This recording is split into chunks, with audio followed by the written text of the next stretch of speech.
네, 우크라이나에 있는 카우카 댐 폭파는 전략적 유불리를 논하기 전에 인위적 재해로 그 피해가 대재앙 수준이라는 점에서 국제사회의 우려를 낳고 있습니다. 환경 피해뿐만 아니라 인근 원전 가동에도 문제가 생기지 않을지 우려되는 상황입니다. 관련 내용 두진호 한국국방연구원 연구위원과 이야기 나눠보겠습니다. 안녕하십니까? 네, 안녕하십니까? 일단 이 댐 붕괴 때문에 이재민도 많고 그 주변에 피해도 굉장하다라고 하는데 어마어마한 피해라고 하더라고요. 네, 이제 오늘로써 러시아가 우크라이나를 침공한 지 470일째가 되었고요. 네. 지금 문제가 되고 있는 카우카 댐이 붕괴되고 폭파된 지 이제 3일이 지났습니다. 현재까지 종합적으로 봤을 때 네. 러시아, 우크라이나 양측 모두 2만 명 이상의 이재민이 발생을 했고요. 지금 노보카호우카라고 네. 이것은 이제 헤르손 동안 지역에 위치한 러시아가 점령하고 있는 지역인데 5명의 사망자가 발생을 하고 약 40여 명의 부상자가 이렇게 지금 보고가 된 상황입니다. 어쨌든 인재에 의한 이 대홍수가 이제 발생을 함으로써 그렇죠. 상당 부분이 침수가 됐고요. 현재 그 카우카 수력 발전소 그 자체가 28개 중에 최소 16개의 수문이 이미 파괴가 된 상황이고 발전소 자체도 우크라이나 당국 그리고 러시아 당국 모두가 침수가 됐기 때문에 이것은 회복 불가능한 상황이다. 이렇게 좀 판단을 하고 있는 상황입니다. 예. 이 대홍수에 의해서 많은 우크라이나 그리고 러시아 쪽의 영토가 남부 지역이 잠겼기 때문에 1차적으로는 뭐 경작지가 크게 훼손이 되었을 것이고요. 그리고 이것들이 회복되는 데 상당한 시간이 소요될 것으로 예상이 되고요.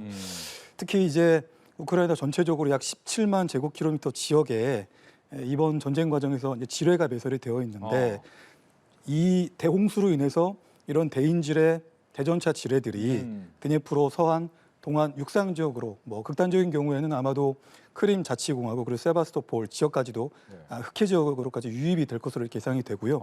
그럴 경우에는 민간인의 대규모 피해가 이렇게 예상이 되는 측면이 있겠습니다. 또 한 가지는 이 수력 발전소를 가동시키기 위해서 기름이 약 한 450톤 여타 시설들의 기름이 지금 유출되고 있는 상황이기 때문에 이 지역뿐만 아니고 중장기적으로 흑해 일대의 생태계까지도 교란되고 파괴될 가능성이 커지고 있는 그런 상황입니다. 네.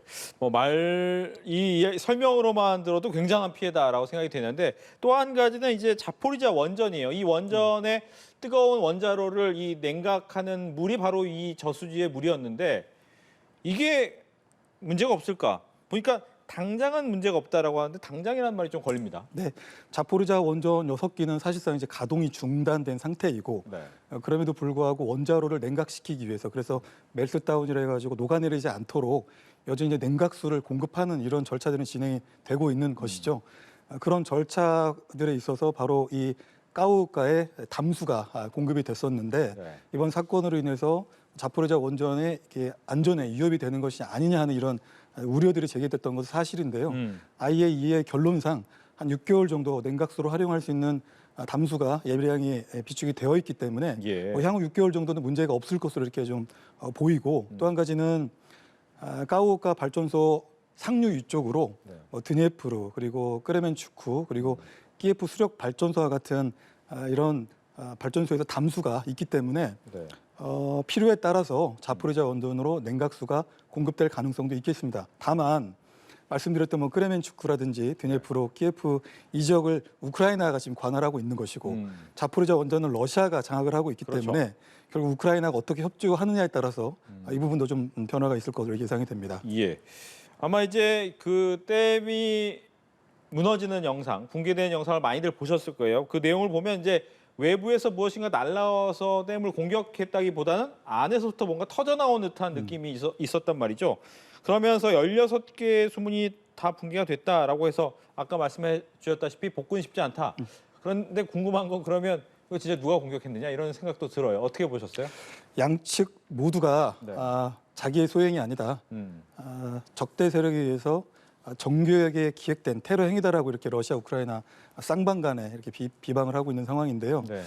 굉장히 좀 신중한 입장도 있습니다. 말씀하셨던 것처럼 영상만 놓고 봤을 때는 어떤 곡사와기 포병에 의한 외부 폭발이 아닌 내부의 어떤 사전에 매설되었던 뭐 TNT라든지 이런 장약이 폭발됨으로써 내부로부터의 폭발이 좀 진행된 것이 아니냐 하는 것들이 일부 좀 서방권의 이제 분석으로 이렇게 보이고요.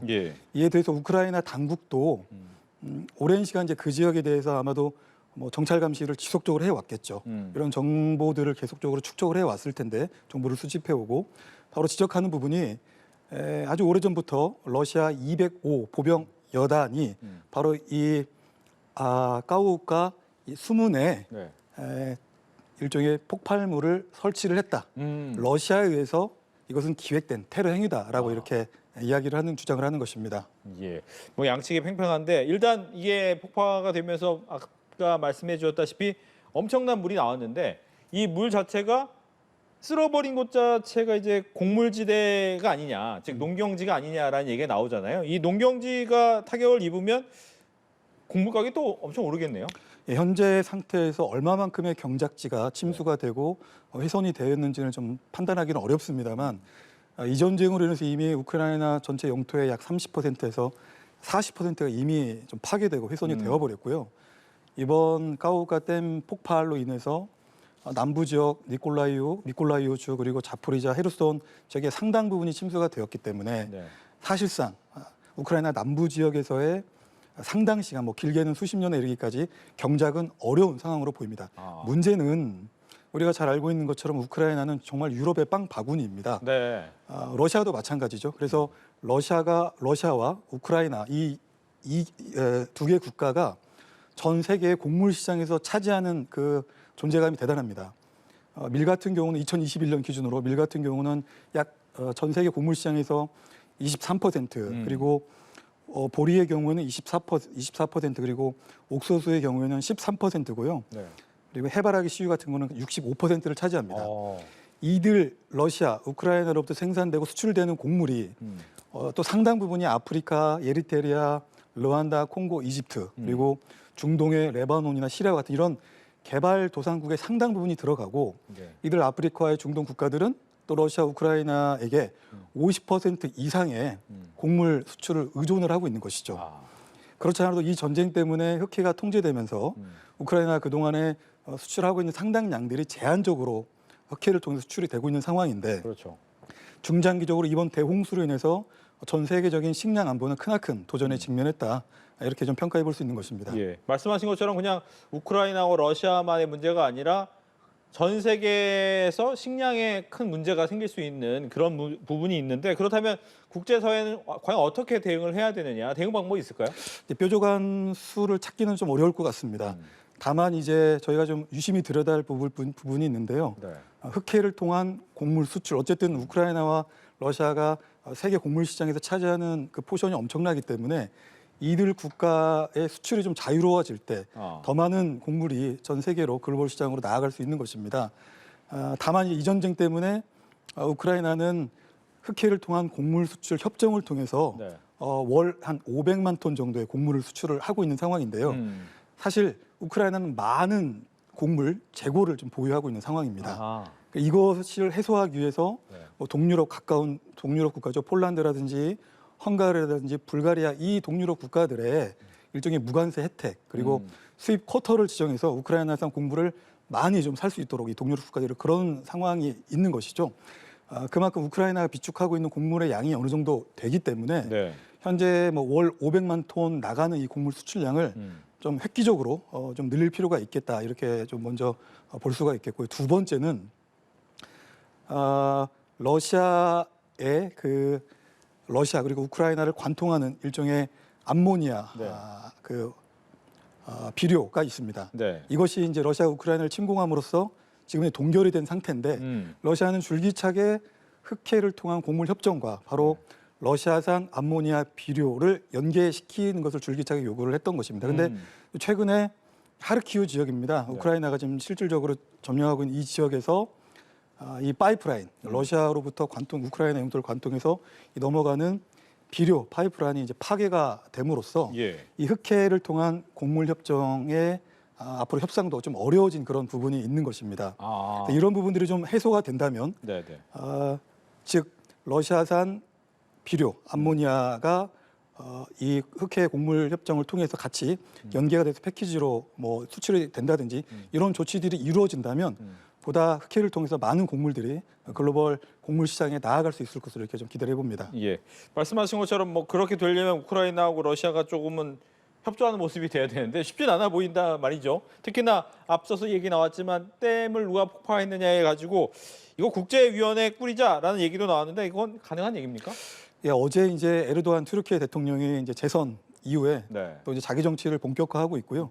사실 이 전쟁에서 처음으로 어떤 의미 있는 중재자 역할을 했던 국가도 튀르키예였습니다. 그리고 흑해를 통한 곡물 이 수출 협정을 성사시킨 사실상 장본인도 이 에르도안 튀르키예 대통령이죠. 네. 어제 이제 젤렌스키 대통령 그리고 푸틴 대통령과 각각 전화 통화를 갖고 이 우크라이나 그리고 러시아 정상들과의 전화 통화를 계기로 네. 가우카템 폭파와 관련된 진실 공방을 확인하기 위해서 국제조사위원회를 꾸릴 것에 대한 공감대가 어느 정도 형성이 된 것으로 이렇게 판단을 해볼 수가 있는 것이기 때문에 어느 정도 저는 그 조사위원회가 꾸려질 것으로 예상이 되고요. 네. 사실 그 전제는 진실을 찾아내는 것도 중요하지만 뭐 젤렌스키 대통령도 밝혔듯이 사실상 증거를 확보하기가 어려운 상황이고 네. 증거를 수집하기에는 이미 시기를 상실한 부분이 있기 때문에 오히려 조사위원회를 통해서 좀 진실 공방을 이어갈 것으로 이렇게 예상을 해봅니다. 예. 말씀하신 것처럼 이제 진실 공방은 또 진실 공방대로 가는 와중에 우크라이나는 작년 말부터 계속 해온 얘기가 올 봄에 대반격할 거다라는 얘기를 해서 왔는데 벌써 시간은 6월까지 네. 왔단 말이죠. 그런데 이 댐이 폭파되면서 좀 불리하다 이런 얘기도 나오지만 실제로 대반격이 실행이 되겠습니까? 어떻습니까? 이제 공교롭게도 대반격을 사실상 선언을 했죠. 그렇죠. 우크라이나 인정하지 않는다고 했지만 네. 뭐 전반적인 우크라이나의 전략 상황을 고려했을 때는 대반격은 사실상 시작된 거나 다름이 없는 상황입니다. 물론 우크라이나가 대반격 작전을 하는 그 모습은 네. 남도네츠크 일부에 좀 제한된 모습이 있고요. 그리고 대반격 작전을 위한 완벽한 뭐 병력이라든지 장비를 완전하게 좀 갖춘 그런 상태는 아닌 가운데서 예. 이번 가오카 댐이 이제 폭파됨으로써 우크라이나 입장에서는 어찌 보면은 대반격 작전의 목표 중에 하나가 뭐 필요에 따라서 드네프르 강을 도하함으로써 크림 지역으로 진출하는 뭐 그런 목적도 가졌을 텐데 네. 이번 사건으로 인해서 크림으로 진출할 수 있는 그런 통로가 완전히 좀 상실이 됐다 그런 측면이 있겠고요. 러시아 입장에서는 오히려 이런 부분들이 보다 헤르손 전선 자체가 이제 무력화되었기 때문에 네. 헤르손 지역에 집중되었던 전투력들을 지금 격렬하게 전투가 이루어지고 있는 남도네츠크 지역으로 군사력을 전환시킬 수 있는 그런 유리한 부분이 있다고 평가할 수가 있겠습니다. 예. 보면 이제 다음 달에 나토 정상회의가 열리는데 그동안 이제 우크라이나 지원을 뭐 음으로 양으로 해왔잖아요. 좀 더 본격적으로 될 수 있겠습니까? 이번 회의를 계기로? 제가 봤을 때 사실 이번 우크라이나의 대반격 작전은 네. 어떤 7월에 개최될 나토 정상회담을 고려한 그런 어떤 목적이 있는 거 아닌가 이렇게 생각이 됩니다. 물론 대반격 작전을 통해서 우크라이나가 추구하고자 하는 영토적 완전성 회복을 하는 것도 중요하겠죠. 그런데 이제 지난 5월 달로 돌아가 보면 젤렌스키 대통령이 히로시마에서 개최된 G7 정상회의에 전격적으로 참석을 했고요. 네. 또 이 G7 정상회의에 참석하기 전에 1박 2일간의 짧은 시간 동안에 독일, 또 프랑스, 이탈리아, 영국을 다 방문을 함으로써 G7 주요 국가들 정상들을 다 만나면서 러시아에 대한 어떤 경제 제재와 같은 단일 대우를 유지하고 또 우크라이나에 대한 무기 지원 이런 어떤 결속력을 강화시키는 이런 노력들이 있었던 겁니다. 예. 그리고 나서 지금은 반격의 시간, 이 반격의 시간을 통해서 러시아에는 의미 있는 피해를 강요를 하고 또 우크라이나대로 서방을 상대로 국제사회를 상대로 우리가 싸울 수 있다는 그 능력과 이런 어떤 신뢰를 충분히 보여주고자 할 것입니다. 그런 성과를 바탕으로 해서 젤렌스키 대통령이 이제 7월 11일부터 리투아니아에서 개최될 이 나토 정상회의에 참여할 가능성이 큰데 네. 이 참여함으로써 우크라이나 지속적으로 전쟁을 수행할 수 있도록 어떤 무기전과 같은 이런 결속력을 강화시키기 위한 그런 노력을 추구할 것이다 이렇게 전망을 해봅니다. 예. 우크라이나 입장에서 이제 뭐 미국을 비롯한 나토 동맹국의 지원이 절실한 상황이잖아요. 근데 러시아 입장에서는 뭐 거의 몇 없는 국가의 지원에 뭐 실질적인 지원이라기보다는 약간의 뭐 묵인 정도로 싸우고 있는데 제일 궁금한 것은 러시아가 푸틴의 인기가 워낙 높기 때문에 이 공고한 결집력이 이어질 것이다라고 보는 사람도 있지만 이제 너무 오래 지났다 시간이 그렇기 때문에 좀 결집력 떨어져서 피로도가 쌓였다라고 하는데 실제 내부 상황은 어떻습니까? 제가 이제 스튜디오 나오기 전에 네. 푸틴 대통령의 지지율을 이렇게 올해 다 따져봤는데요. 네. 올해 1월부터 현재 5월까지의 평균 지지율이 82.4% 정도가 되고요. 5월 달 지지율만 놓고 봤을 때도 82%에 이렇게 이르고 있습니다. 물론 이 특별 군사 작전에 대한 러시아 내부의 반감도 일정 부분 증가하고 있는 것도 사실이지만 최소한 2차 세계대전 이후에 6.25 때마다 러시아는 또 최고 지도자를 중심으로 이렇게 좀 결속력 있게 행동했던 모습들도 있고요. 현재는 어쨌든 위기 상황이기 때문에 푸틴 대통령을 중심으로 위기를 좀 극복하고자 하는 이런 모습들도 볼 수가 있겠습니다. 알겠습니다. 이렇게 해서 우크라이나에 있는 카우카 댐 폭파와 관련해서 두진호 한국국방연구원 연구위원과 이야기 나눠봤습니다. 오늘 얘기 잘 들었습니다. 네, 감사합니다.